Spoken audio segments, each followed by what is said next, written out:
नमस्कार friends, ओडियाटिप्स RJLAXMI को आपण मानकु बहुत सारा स्वागत। आज आम जानिबा माद्रास डाली बनैबार प्रणाली संपर्क में। माद्रास डाली बनैबा कौन कौन आवश्यक परिमाण प्रथमे ताहा जानिनेबा। प्रथमे 300 ग्राम हरड़ डाली, 4टा कंचा लंका, 100 ग्राम पियाज, अदा अध इंच लंबर खंडे, सोरिष 2टा सुखिला लंका, 20 ग्राम तेल, 5 पाकुड़ा रसुण, फाळे नड़िया, आवश्यक अनुसार लुण और हलदी। आपण मानकु जदि ए वीडियोर प्रणाली भल लगुए आपण मैंने निश्चय मते कमेंट करी जणाइबे। एबे आमे जानिबा माद्रास डाली प्रणाली संपर्क में।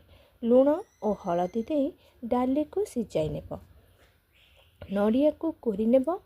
कोरा नड़िया को भागे रखी 2 भाग कोरा, कंचा लंका, अदा रसुण, गोटे पियाज लाल भाव में भाजी नेब। सिजा डाली रे एसबू को मिसाई दियो। कड़ाई रे तेल गरम करी सुखिला लंका पकाओ।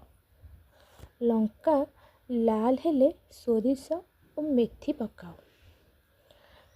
ताहा फुटिले सेथिरे अलगा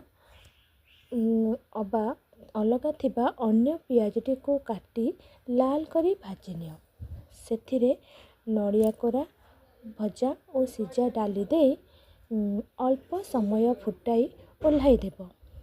आशा करुँची आपण मानकु एही प्रणाली निश्चय भल लगी। आपण मैंने जदि मो चैनल नुआ आसते प्लीज चैनल को लाइक करेंगे, शेयर करेंगे, सब्सक्राइब करेंगे, पाखे थिबा बेल आइकन को प्रेस करेंगे, जहाँद्वारा मो वीडियो प्रथम नोटिफिकेशन आपण मैंने पाई परिबे। रहिले धन्यवाद।